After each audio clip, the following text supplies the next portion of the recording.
आप सभी मसीह भाई बहनों को प्रभु यीशु मसीह के पवित्र नाम में जय मसीह की। परमेश्वर के नाम की स्तुति और महिमा हो। आज का ये संदेश उन लोगों के लिए है जो यीशु मसीह पे विश्वास करते हैं और प्रभु के साथ अपने जीवन को पवित्रताई में चलाने के लिए प्रयास कर रहे हैं। जब हम प्रभु यीशु मसीह पे विश्वास करके आगे बढ़ते हैं तो हमारे जीवन में कई बार ऐसी परिस्थितियों का सामना हमें करना पड़ता है जो संसारिक दृष्टि में बहुत दुखद है, बहुत ही पीड़ादायक हो सकती है। लेकिन परमेश्वर के वचन में कुछ बातों को जब हम पढ़ते हैं तो हमें पता चलता है कि प्रभु के वचन पे चलने के कारण जब हमारे जीवन में दुख आए, परेशानी आए तो हमें घबराना नहीं है। शायद ये हो सकता है कि आप जब से यीशु मसीह को आपने ग्रहण किया है तब से आपके जीवन में परेशानियां बढ़ गई हैं। आप बीमारियों से ज़्यादा ग्रसित हो चुके हैं, आपके काम ज़्यादा बिगड़ रहे हैं, आप कुछ भी सोचते या करते हैं उसमें आपको सफलता नहीं मिल रही है। अगर ऐसी चीज़ें आपके संग हो रही हैं और आप मसीह में परिपक्व होने के लिए तैयार हैं, खुद को मजबूत कर रहे हैं, उसके बावजूद भी अगर ये सब कुछ हो रहा है तो आज परमेश्वर का वचन आपके लिए है। देखिए, अगर आप नीति वचन उसके 4 अध्याय की 14 आयत से पढ़ेंगे तो वहाँ कुछ बातें हैं जो आपको आज सुननी चाहिए। अगर आप सच में चाहते हैं कि आपको ताकत मिले, बल मिले, आप संसार में एक ऐसे सामर्थ्य के संग आगे बढ़ सको जो आपके साथ साथ चले और आपके हर एक परिस्थिति में आपकी मदद करे, तो आज का ये वचन आपके लिए बहुत ज़रूरी है। जैसे कि नीति वचन 4 के 14 में लिखा है, दुष्टों की राह में पाँव ना रखना और ना बुरे लोगों के मार्ग पर चलना। देखो, परमेश्वर का वचन यहाँ पर विश्वासियों से क्या कह रहा है कि दुष्ट के मार्ग पर पाँव ना रखना, दुष्ट की राह पर पाँव ना रखना और बुरे लोगों के मार्ग पर ना चलना। कई बार जब आप यीशु मसीह पे विश्वास करते हैं तो आपको एक चीज़ समझ में आती है कि आपके जीवन में बहुत सारी बातें उल्टी हो जाती हैं। जो चीज़ें पहले सही थी अब वो चीज़ें सही नहीं रहती हैं। पहले लोग आपसे बड़े अच्छे से बात करते हैं, लेकिन अब जब आप यीशु मसीह में विश्वास करने लगे हैं, इसकी वजह से लोग आपसे नफरत करने लगते हैं या आपको अलग ही नज़र से देखने की कोशिश करते हैं। और ऐसा क्यों होता है? क्योंकि देखो, संसार के साथ मसीही लोग मेल नहीं कर सकते। जब आप मसीह के वचन में चलते हैं तो आप दुनिया की तरह नहीं सोचते हैं या दुनिया की तरह जीवन नहीं जीते हैं। आप बुरे कामों को छोड़ना पड़ता है, आपको गलत चीज़ों से आपको अपने आप को हटाना पड़ता है। ऐसे में बहुत सारे लोग अकेले हो जाते हैं, बहुत सारे लोगों के विरोध में लोग आते हैं और वो घबरा जाते हैं। प्रभु का वचन भी तो यही कह रहा है कि तुम्हारा जो पाँव है वो क्या है, दुष्टों के मार्ग पर या दुष्टों के राह पर नहीं होना चाहिए और बुरे लोगों के संग तुम्हारा मार्ग जो है वो नहीं होना चाहिए।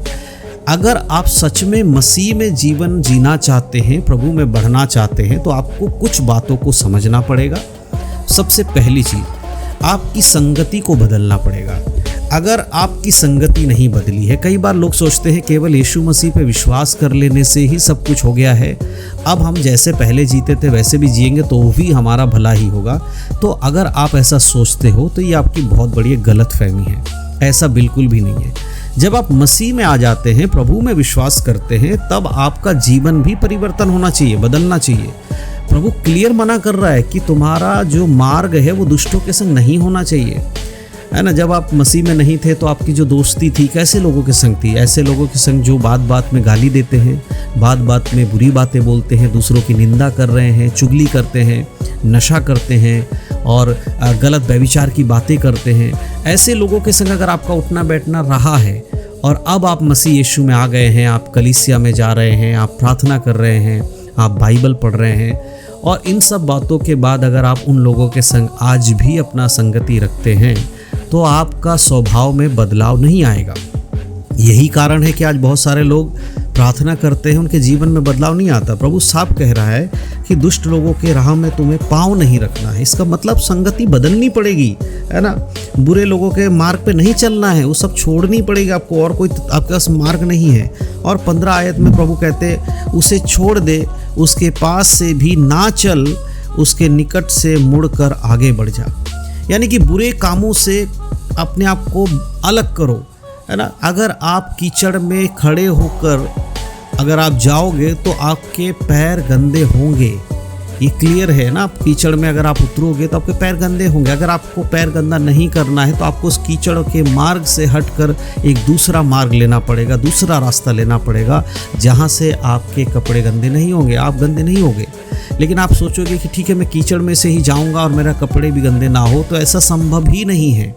आपकी संगति अगर नहीं बदल रही है, बुरे लोगों के संग आज भी आप उठना बैठना कर रहे हो, भले ही आप बुराई छोड़ चुके हो, आप ये कह दोगे कि मैं कभी तो उनके तरह नहीं करता हूँ, मैं तो गाली नहीं दे रहा हूँ, मैं तो झूठ नहीं बोल रहा हूँ, मैं तो नशा नहीं कर रहा हूँ, और बुरे ऐसे काम करने वाले लोगों के संग उठता बैठता, तो मेरे प्रियो धीरे धीरे उनकी चीज़ें फिर से आपके अंदर आनी शुरू हो जाएगी। शायद कुछ दिन तक आप हो सकता है कि आप अपनी ताकत लगाकर, बल लगाकर आप उनसे दूर हो जाओ उन बातों से, लेकिन धीरे धीरे जब आप बुरे लोगों से उठने बैठने फिर से शुरू करोगे, उनके साथ रहोगे, तो आपके अंदर फिर से वही सारी बातें आनी शुरू हो जाएंगी। इसीलिए प्रभु क्या कह रहा है? प्रभु कह रहा है कि देखो उस सब को क्या करो, छोड़ दो, है ना, उसके पास से भी ना चल, उसके निकट से मुड़कर आगे बढ़ जा। हमारा काम आगे बढ़ना है, प्रभु में, मसीह में आगे बढ़ना है।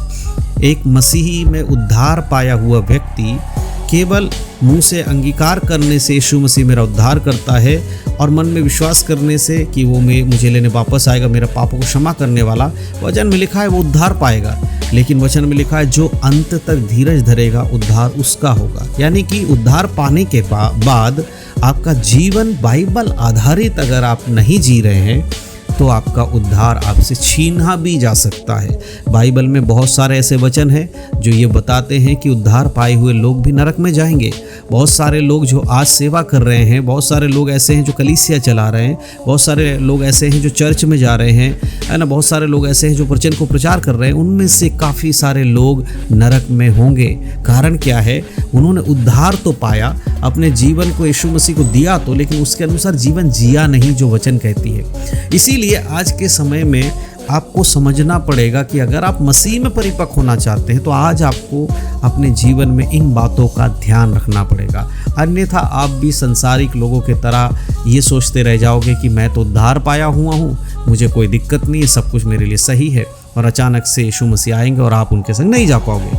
इसलिए प्रभु साफ साफ कहता, 16 आयत में पढ़ूंगा, लिखा है, क्योंकि दुष्ट लोग यदि बुराई ना करे तो उनको नींद नहीं आती, और जब तक वे किसी को ठोकर ना खिलाएं तब तक उन्हें नींद नहीं आती। बुरे लोगों के जो स्वभाव है ना, वो यही है कि दूसरों को ठोकर खिलाना, दूसरों के प्रति बुराई करना, गलत चीज़ें करना, उनके एक स्वभाव बन गया है। अगर उनके स्वभाव जैसा आपका स्वभाव रहेगा तो आप कैसे मसीह में चल पाओगे? 17 आयत में लिखा है, वे तो दुष्टता से कमाई हुई रोटी खाते और उपद्रव के द्वारा पकाया हुआ दाख मधु पीते हैं। वो दुष्टता से कमाई करके खाते हैं, गलत चीज़ों से। आज के समय में कितने सारे मसीही लोग होंगे जो घूस लेते होंगे। क्या आप घूस लेते हैं? क्या आप किसी काम करने के लिए झूठ बोलते हैं? क्या आप अपने ऑफिस में या बिजनेस में चोरी करके कुछ कमाने की कोशिश करते हैं? क्या कुछ पैसों के लिए आप अपने ईमान को बेच देते हैं? इस तरह का स्वभाव अगर आपके अंदर है तो फिर आप इस वचन के अनुसार कैसे स्वर्ग जा पाओगे? मेरे प्रियो, आज के समय में चिकनी चुपड़ी बातें बोलकर आपको प्रचार करने वाले लोग मिलेंगे। हजारों लोग उनको सुनते हैं जो आपको ये जवाब देंगे कि यीशु में आने के बाद सब ठीक हो जाएगा। लेकिन बाइबल कभी भी ऐसा नहीं कहती। बाइबल में कहीं ऐसा नहीं लिखा है कि आप यीशु में विश्वास करने के बाद कभी आपके जीवन में परेशानी नहीं आएगी। बाइबल में उल्टा लिखा है, जब आप यीशु मसीह पे विश्वास करते हैं आपकी परेशानी बढ़ जाती है, आपके जीवन में मुसीबतें बढ़ जाती हैं। तो आज के समय में आपको समझना पड़ेगा कि पवित्र जीवन जीने के लिए मेहनत करनी पड़ती है। पवित्र जीवन कोई आसान नहीं है, इतना आसान नहीं है मसीह जीवन जीना। लेकिन अगर आसान नहीं है तो फिर हम कैसे जिएंगे? उसके लिए पवित्र आत्मा दिया गया है। जो पवित्र आत्मा पे विश्वास करेगा उसको परमेश्वर मदद करेंगे एक पवित्र जीवन जीने की। तो मैं विश्वास करता हूँ कि आज मैंने जो बातें आपको बताया आपको समझ में आ रहा है। प्लीज़ अपने जीवन को एक बार परखिए, देखिए क्या आप छुटकारा पाना चाहते हैं उन कामों से जो आपको मसीह से दूर कर रहा है। अगर हाँ, तो आज इस वीडियो को देखने के बाद थोड़ी देर अपने कमरे में अकेले में बैठिए, प्रार्थना कीजिए प्रभु से और अपने कमज़ोरियों को परमेश्वर के सामने रख के बोलिए, प्रभु मेरे जीवन में कमज़ोरी है, इस जगह पे मैं कमज़ोर पड़ रहा हूँ, परमेश्वर अब मेरी मदद कीजिए ताकि मैं इससे अपने आप को अलग कर सकूँ। मेरे प्रियो, इसी प्रकार से आपको और हमें प्रभु में बढ़ना है और यीशु मसीह का ये संदेश, ये आज के जो संदेश परमेश्वर की ओर से आपको मिला है, इस पर विश्वास करें, गलत संगति से खुद को हटाएं ताकि पवित्रताई में आप आगे बढ़ सके। तो इन सब बातों के द्वारा परमेश्वर आप सभी को आशीष दे और आने वाले समय में इसी प्रकार से मैं और भी वीडियोस बनाकर आपको अच्छी बातें बाइबल से बताऊंगा। अगर आप चाहते हैं कोई विषय है, अगर आपके जीवन में कोई परेशानी है और आप बाइबल से जानना चाहते हैं कि प्रभु आपसे क्या बातें कर रहे हैं, तो ज़रूर आप कमेंट में बताइएगा। मैं आने वाले समय में उसका जो सबसे ज़्यादा कमेंट जिस टॉपिक को लेकर आएगा, मैं उस पर वीडियो बनाकर आपको वचन से समझाऊंगा कि आपको क्या करना चाहिए। तो इन्हीं सब बातों के द्वारा परमेश्वर आप सभी को आशीष दे। यीशु मसीह के नाम में आप सबको जय मसीह की। God bless you.